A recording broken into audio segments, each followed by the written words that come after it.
Guys, we're back live. Now, on our left over here, we have more footballers. Can I have your? I know you were getting a few drinks topping up there. I need them myself down a minute. On the left here is Liam O'Toole. He was carried off injured here during the week. I think some meteorite from a height fell on his toe. But he's back in business tonight. Well, there was an allegation made here tonight that he tripped Billy Fitzpatrick going down the sideline with a suit. Is that right? He wouldn't do that. No, with his Sunday suit on him. That's wrong. That's wrong. No, you have the story all wrong. You have the story now. I'm only. Robert was marking Billy Fitz that, and Billy Fitz was getting away. You see, well, I had to take over. But that's kind of the story. But the real story is Robert had Billy Fitz in his pocket for half the match. And not them, and I don't know what the Mayo selectors, they made a mistake. Billy moved out the field and poor old Robert was inside, nothing to do, and Billy was getting away. So, anyways, another Tommy Cady man, this is the true story now. The real story now. I'm getting blackguarded and Billy over the thing for years. This is the true story. Right, yeah. What happened? O'Shea was playing from Tommy Cady, he was playing and he got a belt in the nose and he rang, he shouted me from the sideline, bring in a sub, I cannot see. That's the truth. And you all believe that? That's the real truth now. He said it the second time, he said, get a sub.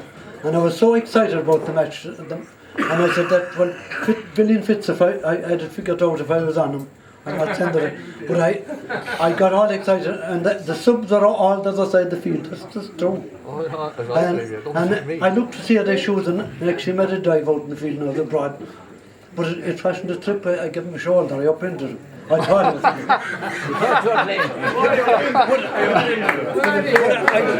Yeah. That is the truth, yeah. The only difference is, it was a shoulder instead of a trip. But he upended him anyway. Same effect. The same effect. You played in the 54 team as well, Liam. And I remember you were, well, I don't remember, but I remember you were playing wing back, and I think you were switched with Jimmy McNally at some stage during the game. It was the only match ever I played centre half back, and I was moved to centre half back. Mort was hurt that day at the beginning, and he had a bad shoulder, and Swinford would begin to put a bit of pressure on, and of course they said Mort would have to come out, and Mort was playing centre half back before that, and my old Cannon was centre back that day, but they switched the team and they said they put me centre half back. Mort played on the wing, they didn't want to shut his shoulder, save his shoulder.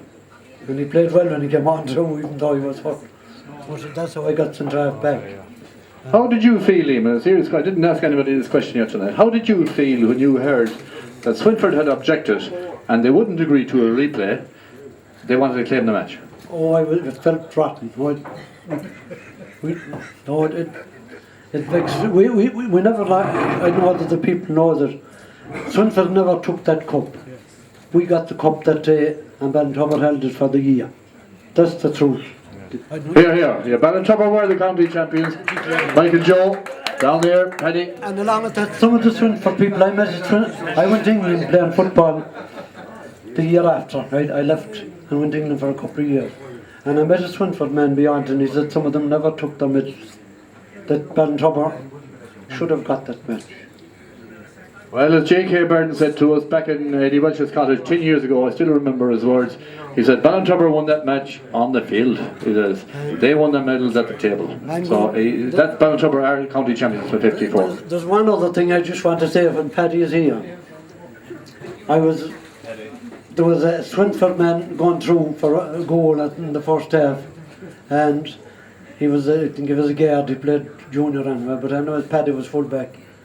And this fellow was coming on the wing, but I happened to meet him shoulder to shoulder, and he went out over the line with the ball. He went wide with it, but he was a strong devil. And I was down. I lashed the wind through, but I was down, and I always remember Paddy coming up, clapping me with the back, and he said, "Good man, Liam."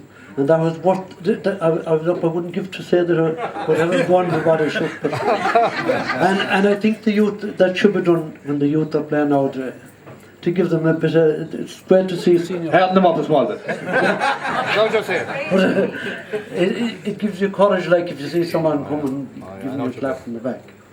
Maybe you might give us, maybe, just as we're passing here, maybe one verse of a... You actually had a song called The Partry Mountains. Have you still the words of that one? For maybe the Tubby-Cage, the Shah's Tubby-Cage.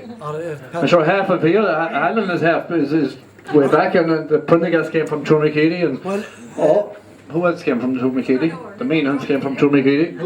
If Paddy wanted to hear about them losing the match in 48, I'd give you. Oh, jeez, yeah. Paddy, 1948 against Cavan, I think it was. Yes. Against Cavan. Sure Have you heard that song? You've never heard of it? Have you the words of the song? Well, no one knows it on himself. Right? Nobody knows it, only himself. It's never been recorded. Right? I want total silence for this song now. This song, Michael Joe Sheridan, where do you think you're going? You're not going anywhere. 1948, you've never heard this song. Well, you see, like, they're all 48, the youngsters now, they think this is great. Hold on a second, Jimmy Lally is better history than me, but I think Paddy, was the whistle blown early or something in that match? 3.5 minutes early. 3.5 minutes early, so we come back to you. Was the Carnacon reference? As Peter Quinn was punching the ball over the bar, the referee blew From the 5-yard box. from the 5-yard box. We'll come back to you about that one later on. There's a song written about that one. Did you write that song? Well, no. Well, he's going to sing it anyway. Now you've never heard this song before. I see, no, I mightn't think of it. Oh, Mary, this thing, it's a terrible shame. The Cavan won, and we know whom to blame. The whistle was blown with 4 minutes to play. It's the thing that is ruining the old GA. And the people in charge would do well to install a timekeeper's clock at the railway wall. So teams of the future will not lose a match, as did Mayo that year for the want of a watch. As Mayo crept up and brought everything square, the cabmen saw there was something to fear. Says Tony to Simon, oh, what shall we do? We'll have to save the day for the white and the blue. The message came round from the crowd all about, another for Cavan, a pint was the shout. But Mayo were undaunted and strove might and main, and we knew they had time to draw level again. Gilvary jumped high to bring down the kick out.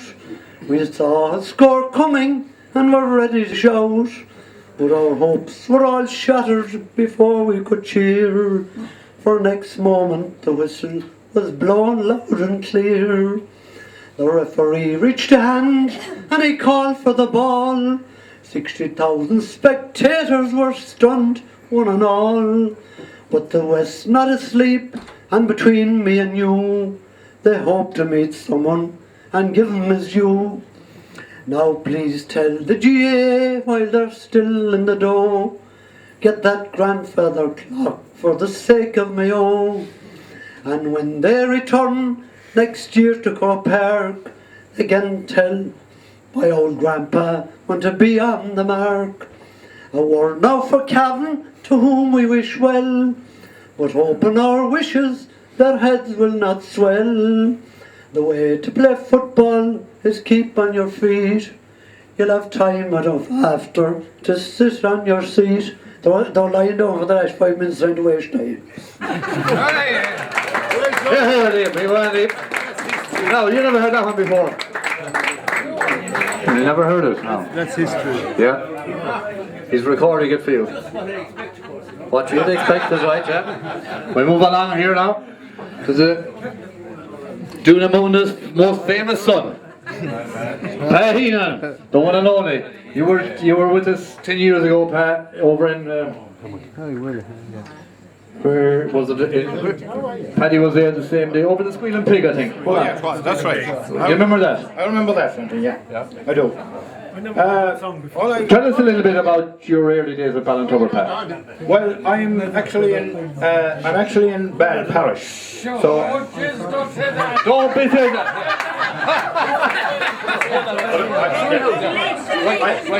I'm actually in Ball Parish. But in 1965, Ball withdrew from all West Mayo competition.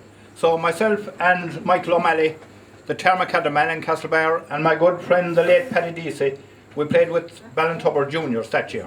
We played 7 or 8 games, I'd say. The junior championship was run on a league basis. But Ballintubber also had an intermediate team, but we weren't playing or training with them. So they got to the county final. But not having trained or played with them, I was in Diggs and Ballina at the time. I just went in as a spectator to watch the county final. And I was walking in by the dressing rooms, which was beside McHale Road at the time. Tom Carty called me. And he said, "Come here," he said, "we want you, you're sub-goalie." After going in to see the match as a spectator. And what's more, he said, "Michael Corbett's hand is injured, he mightn't be able to finish the game." So I wound up being sub-goalie and almost got on, but didn't get a game, and we almost won the match too. I think Tom Lally nearly scored the winning goal near the end, but it just didn't go in. So I have good memories of that day. It was nice to be a sub for Ballintubber in a county intermediate final. And just one more thing, when Ballintubber did win the county final last year, I was proud to be able to say that I once played with that club. I think that's one of the most sentimental sentences I heard all night. When Ballintubber won the county final, I was proud to say I once played with that club, and that's a lovely thing to say, and fair play to you. Give your hand a round of applause. Very special sentence, that's what is true for us all, like, you know, and there's people all over Ireland, you know, put Ballintubber on the map and they say, you know, we know Paheenan from Doonamuna. Bad. Oh Jesus, bad, sorry. Bad. Yeah. And one thing for Pat as well, anytime he's been getting a nose to appear at any function, be it Squealing Pig, be it a drum in, be it in Hughes's, he'll be there. Now, I don't know where your buddy Mick the Kick is. Mick Gilfoyle, is he down there somewhere? Now we're going to have a small little song here from... You're out of wire. Jesus, no, I have to have the full ends of the wire for this one. Mary Plunkett.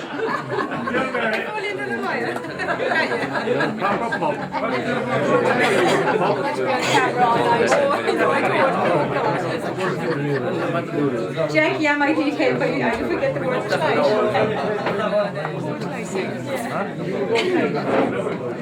Come stroll for a while through my memory, and I'll tell you of times long ago. We walked to school summer and winter, barefoot through the fields we would go. I remember our little thatch cottage, the half door led into the hall, the crane or the fire in the kitchen, and the grandfather clock on the wall. Oh, the stout it was cured with the poker, and poaching they said cured the flu. The bacon it hung from the ceiling, sure the story I tell you is true. We went in the trap to Mass Sunday, and Grandad would wear his best hat. The priest would recite from the altar, and the women in different seats sat. Matchmaking was part of tradition, the rambling house filled up at night. When the tailor he told the ghost stories, sure the children would shiver with fright. Oh, the stout it was cured with the poker, and poaching they said cured the flu. The bacon it hung from the ceiling, sure the story I tell you is true. I remember the sound of of the anvil and the burning horse hoof we would smell. As we passed the forge door in the evening, with water we'd fetch from the well. We'd spancel the cows before milking, tie the horse to the wall through the shoe. His collar and hames, his winkers and reins, the harness we kept it like new. Oh, the stout it was cured with the poker, and poaching they said cured the flu. The bacon it hung from the ceiling, sure this story I tell you is true. For mornings in the dark, in the winter, our animals we'd walk with delight. When the wheeling and dealing was over, everyone waited on for the fight. Now I hope that in telling this story, I haven't detained you too long. There is so much more I could tell you, someday in some other song. Oh, the stout it was cured with the poker, and poaching they said cured the flu. The bacon it hung from the ceiling, sure this story I tell you is true.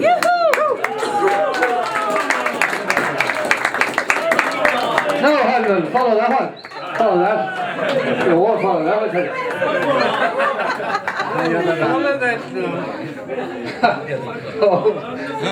There was one man escaped me up here. I don't know how he kept juking and dodging up here. This man played cornerback for Ballintubber in 56 and 57, I think, in number 4. A strong association, his family, Joe and Franny. Put your hands together. Vincent Glenn. Now I don't know Vincent, if you're still making cows or not, but Liam Horn. Where's Liam Horn gone? Oh, he's here. Is he still making cows? Leave it, give him up a minute. Are you still making? Small bit. Small cows, small Yeah. That's a politician dance, I know. Yeah, Vincent was one of the most famous cornerbacks the Ballintubber produced. I have the documentation here in my pocket if you want to send it. I don't know about the famous part now. I have it, it's in French. What's your earliest memories, Vincent?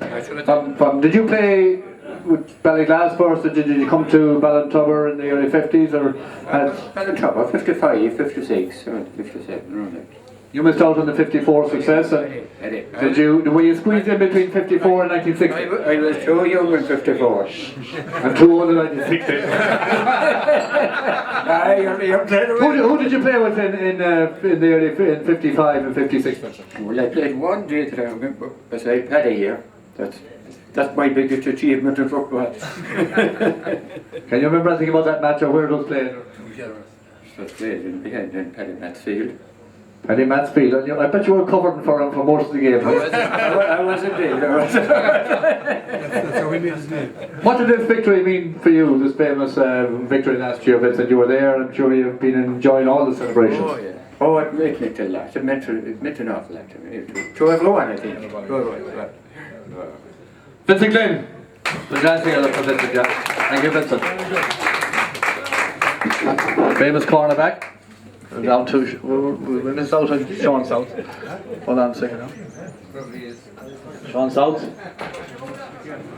Jimmy, you might. Hold on a second now. Somebody mentioned, Liam O'Toole mentioned a historian, or was a historian up there. I would be, if I'm a historian, then Jimmy Lally is in the Premiership. I'd be Division 4. If you want to know anything about Ballintubber GA, Jimmy McGee. Jimmy McGee. How's it in the programme? Sean go Carnacon. Well, Sean O'Toole's reading. Jimmy McGee off the top.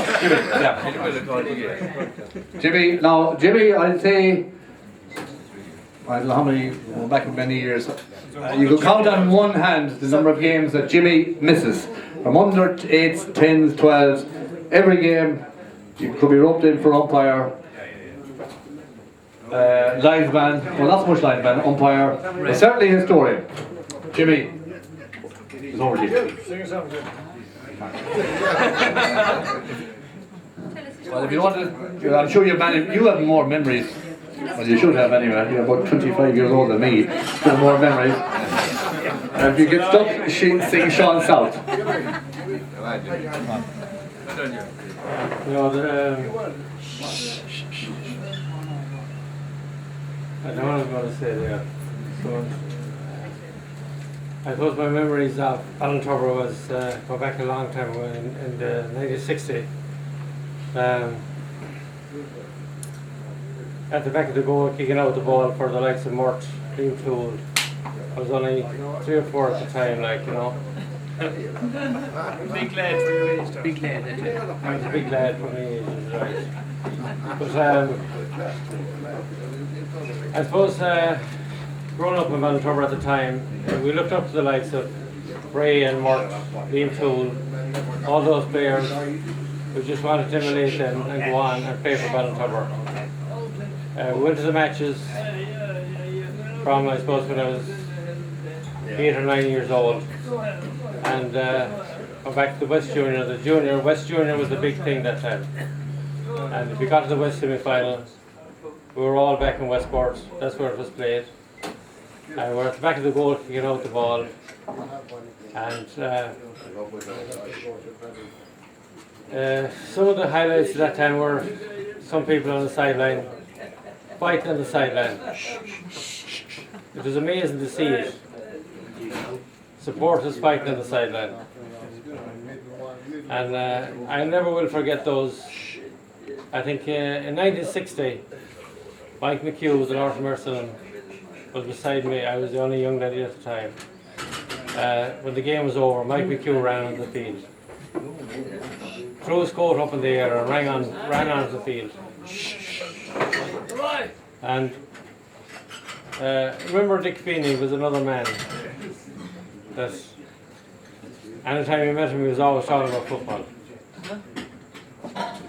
And I suppose at the minute I'm caught for words, like, you know. But I always had a great pride in Ballintubber. Always had a massive pride in Ballintubber. And when the club came back again, they lost a lot of players in 1960 or 61, 62. They came back in 63, played in the West Junior final. We played in 64 West Junior final. And my own brother was playing in 64, Mickey, Tommy was playing.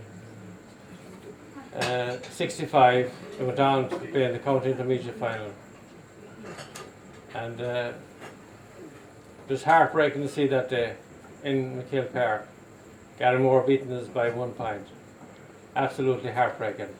I never will forget Liam Toole. Whatever Liam Toole says, Liam Toole ran out on the field that day. Tripped Billy Fitzpatrick. It was a trip. That was all my memory of Liam Toole. And I think I've said enough now. I passed it on to... Oh, yeah. Jimmy Lenny. Now, Jimmy probably epitomises Ballintubber GA club. He was one of the people. He was one of the people on the pitch after the game this year. You look at Jimmy, you didn't have to say anything. The tears were in his eyes. Years of heartbreak channeled into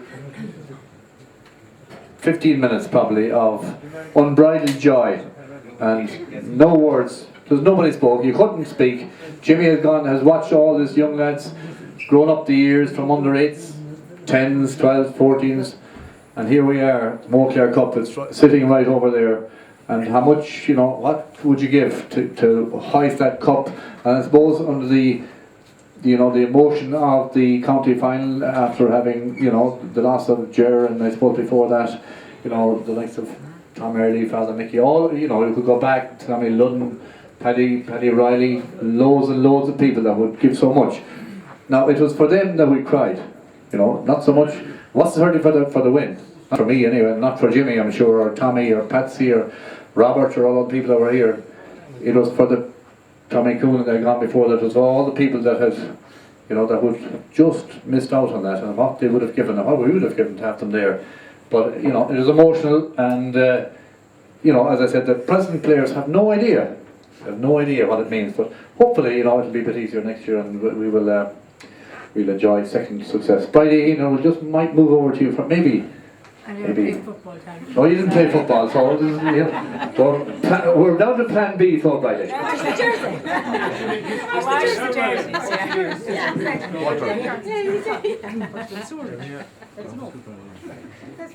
I don't know if you can see the changes that has come over me in these past few days.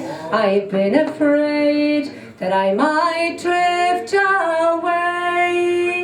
I've been telling old stories, singing songs that makes me think about where I've come from. That's the reason why I seem so far away today. Let me tell you that I love you, and I think about you all the time. Caledonia, you're calling me, now I'm going home. But if I shall become a stranger, though it would make me more than sad, Caledonia's been everything I've ever had.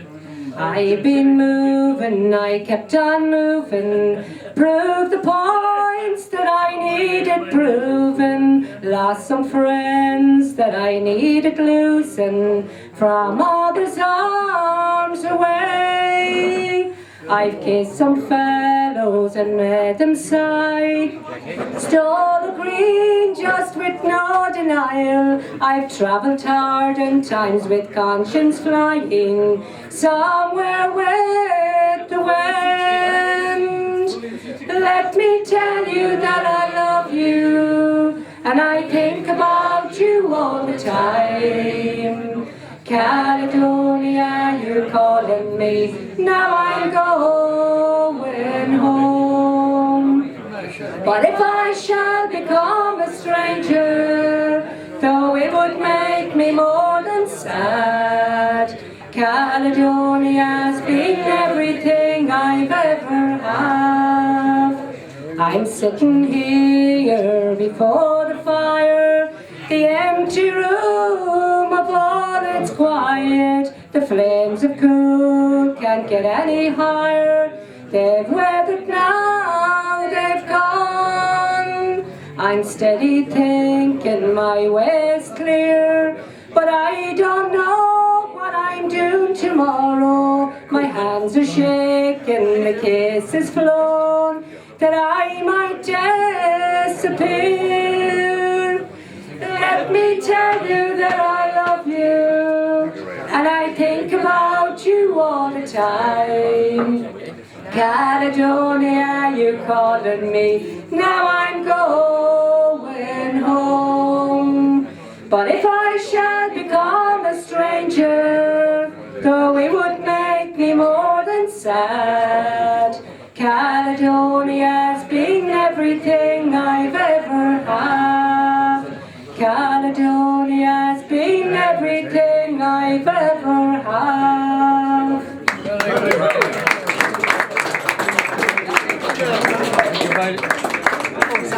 Thank you very much, Friday. One more wire.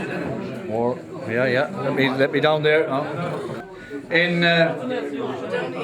Coming down here now. In the late 50's, he played not alone at cornerback, but he wore number 3 as well. And I have the record, and you probably forgotten about it, Walter Carter from Mount Daisy. By the way, before I hand you over to Walter, I'll have to compliment him.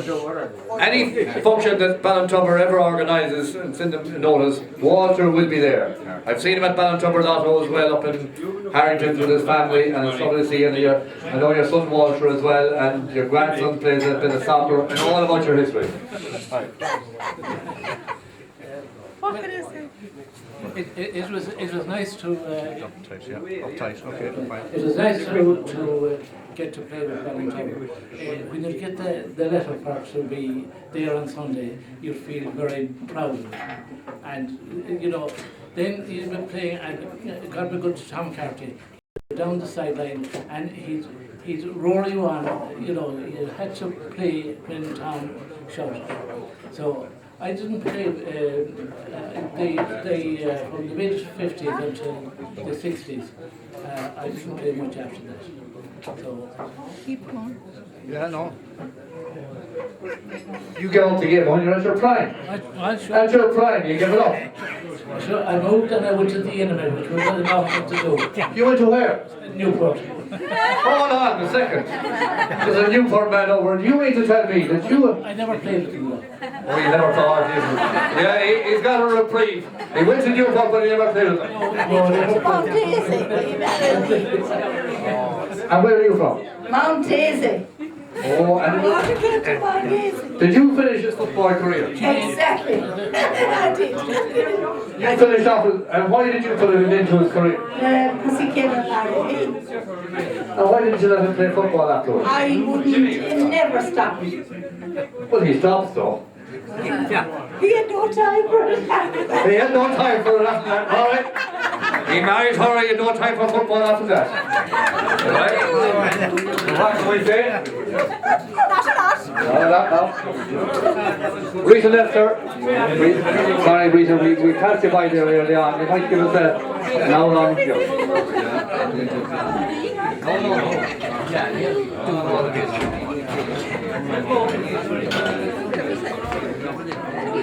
It's just a year ago today I left. It's just a year ago today I left old Erin's Isle. My heart was throbbing in the soft light of my Colleen's smile. In all my dreams I seemed to hear her sweet voice soft and low. I know she's waiting where we said goodbye in old Mayo. Now everyone. For two Irish eyes are smiling and an Irish heart is pining where I kissed her and caressed her in the gloaming long ago. Loving Irish arms will press me and two Irish eyes caress me and sweet Irish lips will bless me when it's moonlight in Mayo. Her Irish eyes like beacons shine all through the darkest night. I know their sweet love beams will always fill the world with light. The roses on her cheeks will lend enchantment to the sea. And when the shamrock wears the dew, I'll wed my sweet Colleen. For two Irish eyes are smiling and an Irish heart is pining where I kissed her and caressed her in the gloaming long ago. Loving Irish arms will press me and two Irish eyes caress me and sweet Irish lips will bless me when it's moonlight in Mayo.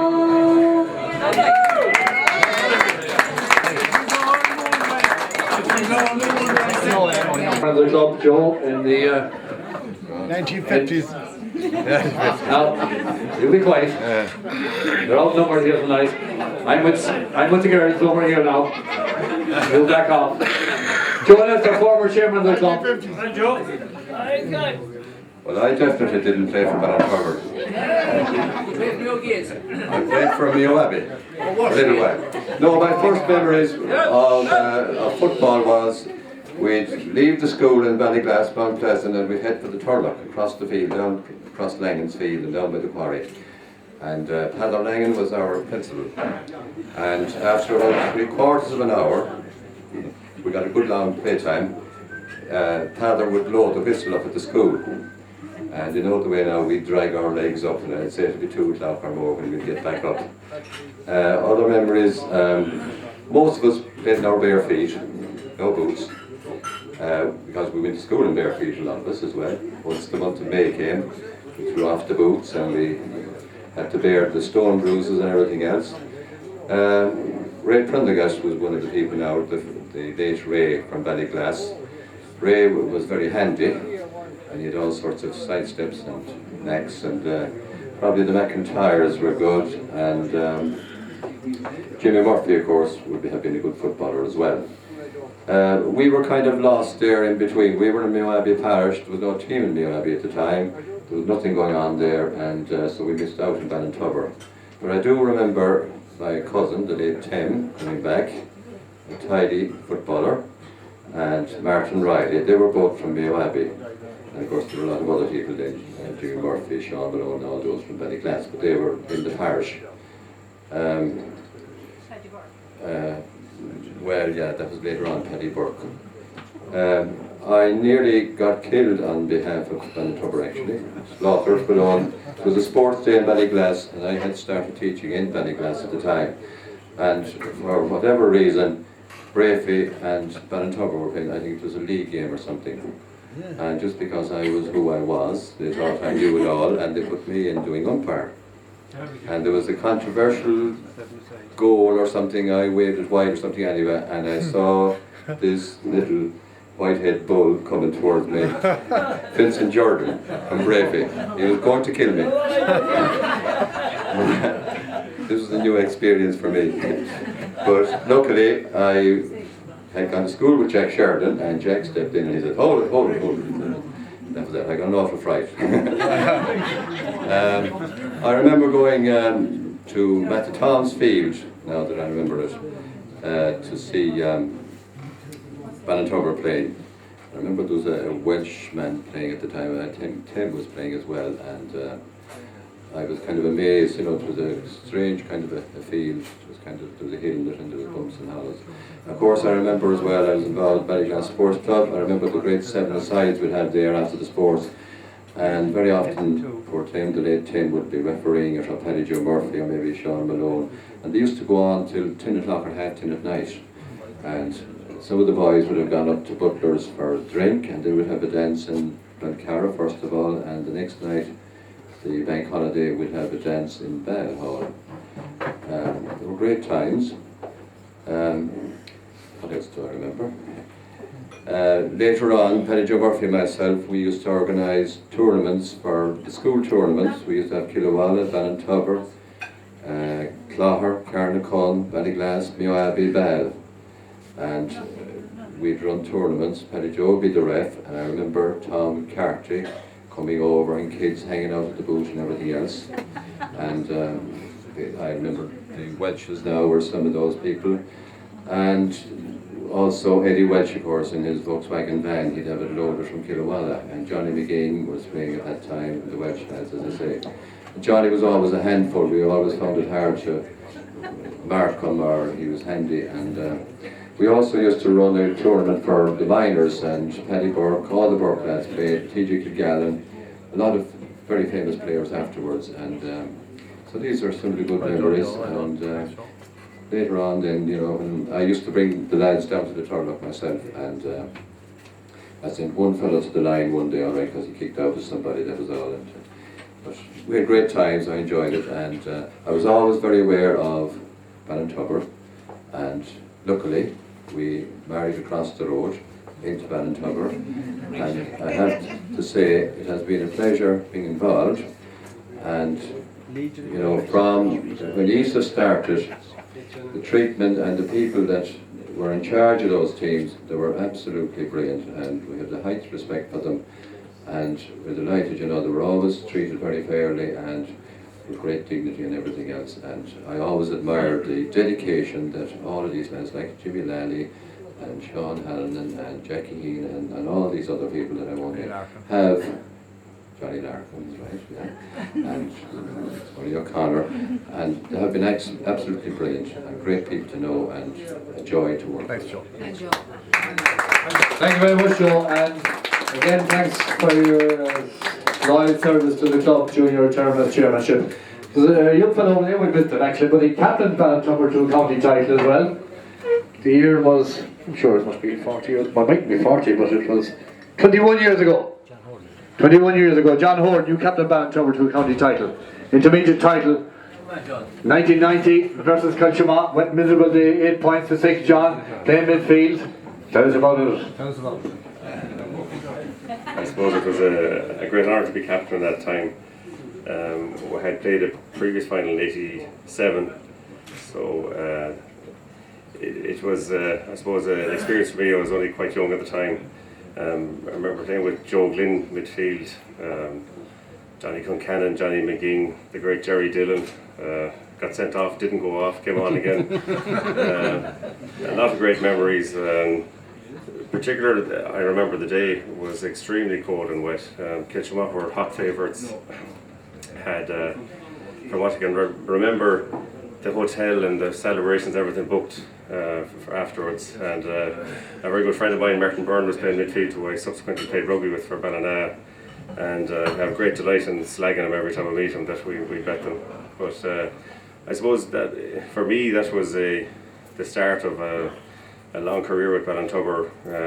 Probably we failed to maybe achieve what we should have achieved with the team we had at the time. I remember playing Hollymount in the first round of the senior championship in '91, and they gave us a lesson of football. But I think, you know, there's always been a great association with Ballintubber and football, and trying to achieve better. We always seem to fail at the last hurdle, and I think, you know, the team of this year, as Tony has said already, didn't realise the achievement they had, and then winning the county title. And I know going on the pitch myself after the game, just standing there and soaking up the atmosphere, and a lot of fellas a lot older than me that played a lot of football, very quiet and not a lot said. So it was, you know, it was great to be involved and great to be there and part of the day. Tony can go back and rescue me now if you want. Thanks, John, appreciate it. Again, I'm passing down here by Martin O'Malley and Liam O'Toole, and you spoke about Mort Prendergast. There was a true story actually there a number of years ago, Lord Mercy, and Mort in Super Value in Castlebar. It wasn't that long before he passed away, Paddy. Mort was coming out of Super Value and he was accosted by quite an arrogant individual from Ballihane. I think he played with Bravey, but he was in England as well at the time, and he wasn't too pleased. This is many moons after he played football against Martin. He accosted Martin. He says, I want a word with you. This is a true story now. I want a word with you. This is true? It's a true story. I want a word with you. You hit me, you know, off a effing clatter after a match, he says, in above in Pennyman Field. Mort was standing looking at me, he says, looking at me, still doesn't know who he was. No. But yeah, nothing did. He says, I remember as well. He says, I had a black eye, he said, for 3 weeks after it. And he says, I was straightening out this today, he said. Today, and the man was, Mort said, was 70 years of age at the time. He said, we straightening it out. No, he said. You were too long, Jack, he said.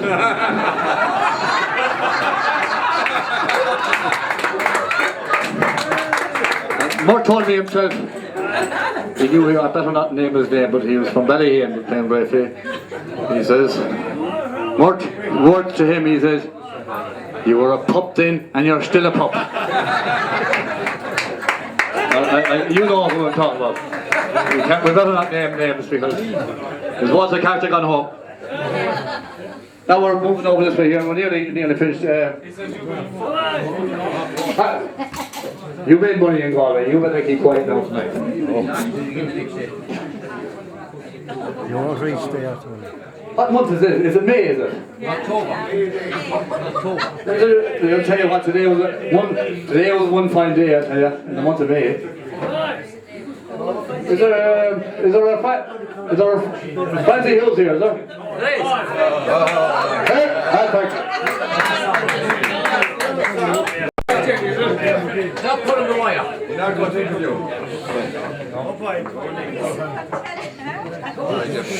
One day was a lad, I was so glad to go out in the haytime, with me fork and a bottle and a cart to help out in the haytime. 'Twas Sunday, one fine day, I met young Lucy Daly, and I says, my dear, are you often here? She said, yes sir, twice daily. Well, we had such fun in the summer sun, and Lucy was so thrilling, so sweet and pure, but I wasn't sure if that girl was a willing. Till one day in the month of May, I was a working gaily, when she ups and slips and I gathers her ripped, and I was there twice daily. The rum nighty, the rum nighta, the righty der randy, the righty dum, the righty da, and I was there twice daily. Well, Lucy's dad, he was very mad, he chased me round the hayburn. He said, listen son, you've had your fun, the time has come to pay now. The girl is wet, the old man said, he waved his shotgun gilly, for if you don't for a cup of lead, you won't sit there twice daily. So the very next day in the month of May, we had a ceremony, and we paid out the vicar with the cattle of a liquor, and we rode to church on a pony.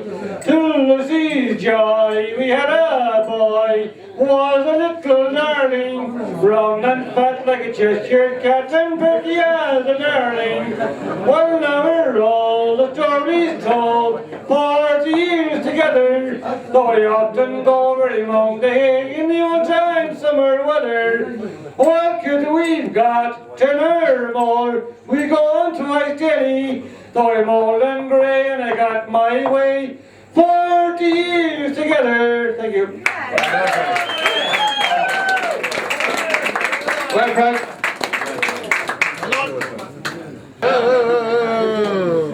Tony's just a bit jealous now because Dublin can play hurling and football. They're going to sing. They appeared in 2 finals. They're going to sing. And they Dublin song. Dublin song. Raised on songs and stories, heroes of renown, that pass in tales of glory, that once was Dublin town. The old halls and houses, the haunting children's rhymes, that once was Dublin city in the rare old times. Ring a rosy, as the lights declined, I remember Dublin city in the rare old times. Now me name it is, as the lights decline, I remember Dublin city in the rare old time. Now the years have made me bitter, the gargles still for the sea, as the lights decline, I remember Dublin city in the rare old time. Up the Dubs!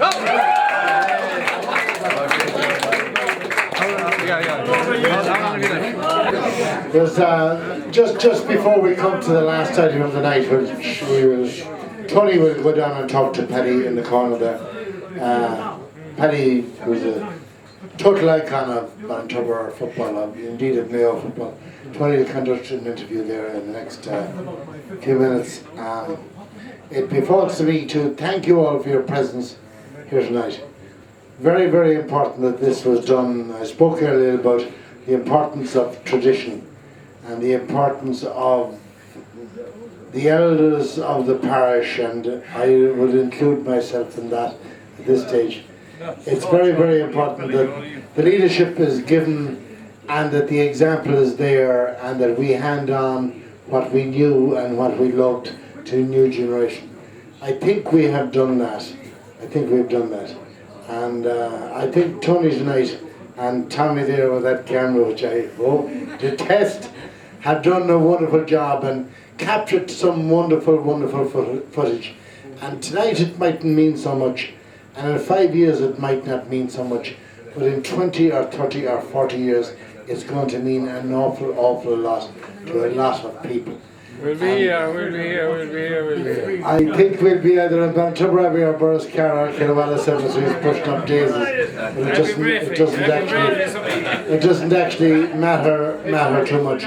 There's very little else I have to say again, except to, and it often gets a pain, you know, but I look down there at the table and I see a collection of ladies whose contributions are not often too recognised, and all through last year and all through this year, I think on Tuesday and Thursday nights about 10 lads come down from Galway, and there's always a mother of one of the players there in Ballintubber Centre with chicken and pasta and the rest of it for about 8 or 10 players that are travelling from Galway, and they do it at their whole expense and everything else.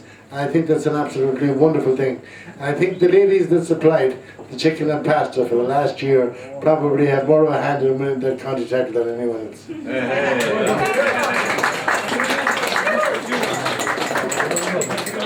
I have very, very little else to say though, except to I would urge you all tomorrow just to come to Ballintubber, just to come and see what has been achieved there, just to look at the standard of the workmanship in that. And there's a lot of people tomorrow I will allude to that are responsible for that. But there's a lot of people here tonight that are responsible for it as well. And it's all to do with standards and standards and standards. And it's all to do with the youth of the parish, as I said, from Mount Pleasant to Crocram, right across the parishes. It's all to do with that. It is all to do with Carnacon ladies as well. They share our facilities. There's no problem at all with that. We are equals. Michael McHale perhaps has gone home, I don't know here, but absolute equals. We share the whole lot. And you can go back there to Ballintubber on a Tuesday or a Wednesday night and you will see the car park full of cars, and you will see little girls and little boys out there in the hands of superb coaches enjoying themselves. And it's a wonderful, wonderful thing to see.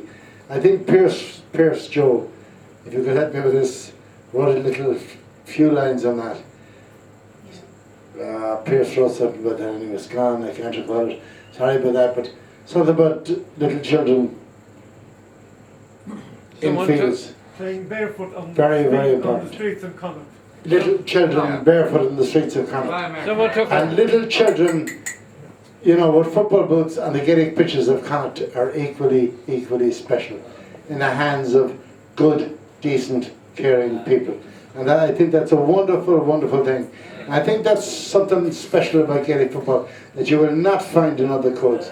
That you will find that they come out, the communities come out, and the people come out, because it's deeply, deeply ingrained in us, and that is special. I'm rambling now, I'm slightly intoxicated. I'm sorry for that. I promise I'll be sober tomorrow and on my best behaviour. Tonight I'm in my own place among my friends, and thanks for all you do for the club week in, week out. Thanks to one and all. Tony, finish. No, we're not finished up now.